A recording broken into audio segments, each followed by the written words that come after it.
All right, today we're jumping into a mindset that's so much bigger than just tech companies or startups. It's called product thinking.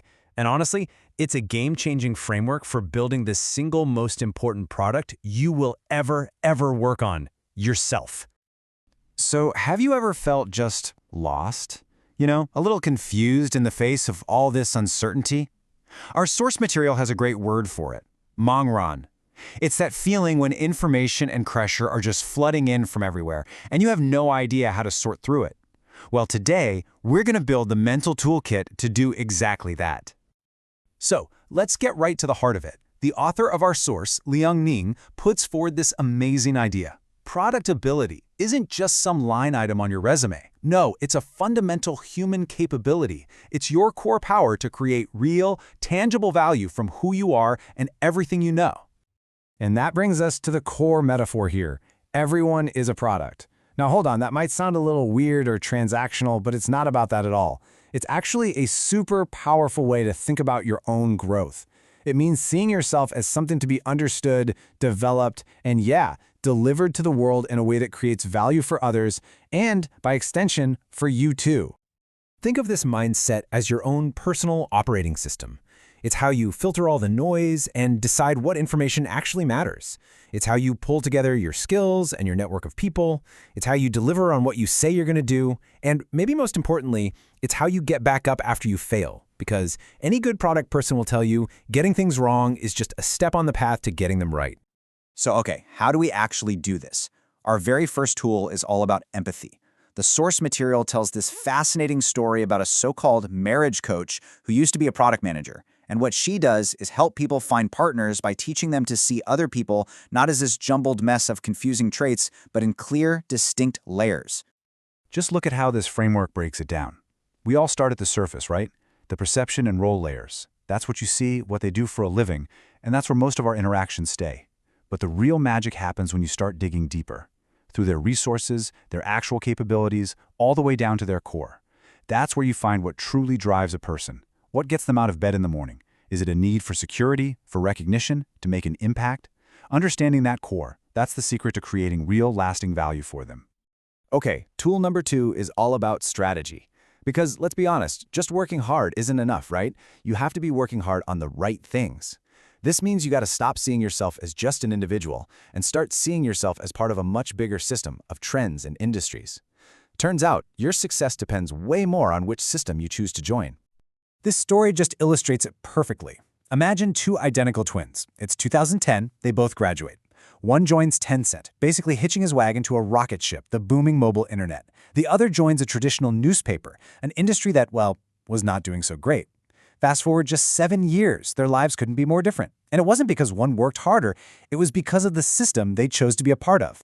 So, the takeaway here is absolutely crucial. You have to choose which wave you're going to ride. Think about it. A world-class surfer on a tiny little wave isn't going anywhere. But even an average surfer who catches a massive tsunami can ride it for miles. Your strategic choice of which body or which trend to connect with is probably the single most important decision you'll make. All right, our third tool is all about the experience. So, once you understand people and you've got your strategy locked in, you have to deliver value in a way that actually sticks in their minds. And here's the thing, it's not about being perfect all the time. It's about engineering moments that really truly matter. And to create these moments, you can tap into 3 incredibly powerful human drivers. A pain point is all about getting rid of a fear. Think about security software that keeps you from getting hacked. An itch point is about aspiration. That luxury brand that makes you feel like the person you want to become. And then there's the thrill point, which is all about instant gratification. That schwung feeling you get when you crush a level in a video game. It's pure, immediate satisfaction. This all leads to a really fascinating psychological principle called the peak end rule. It basically says our brains don't average out an experience. Nope. Instead, our memory just takes a couple of snapshots. One of the most intense moment, the peak, and one of how it finished, the end.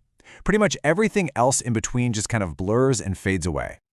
IKEA is an absolute master of this. Just think about it.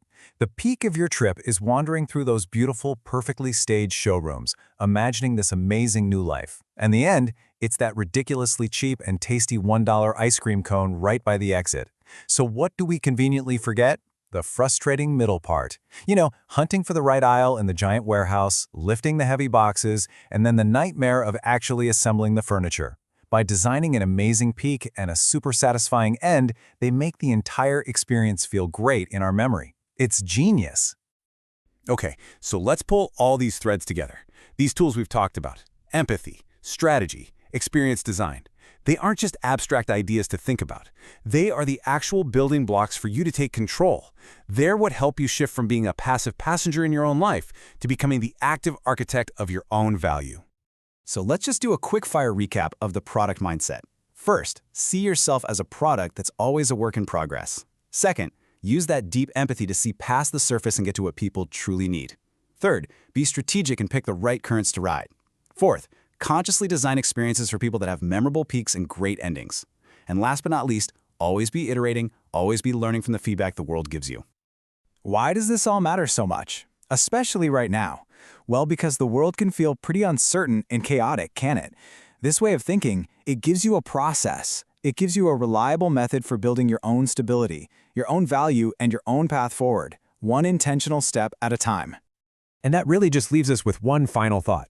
Every single choice you make, every skill you decide to learn, every conversation you have, it's like you're adding a new feature to your product. So the question isn't if you're building something, you are.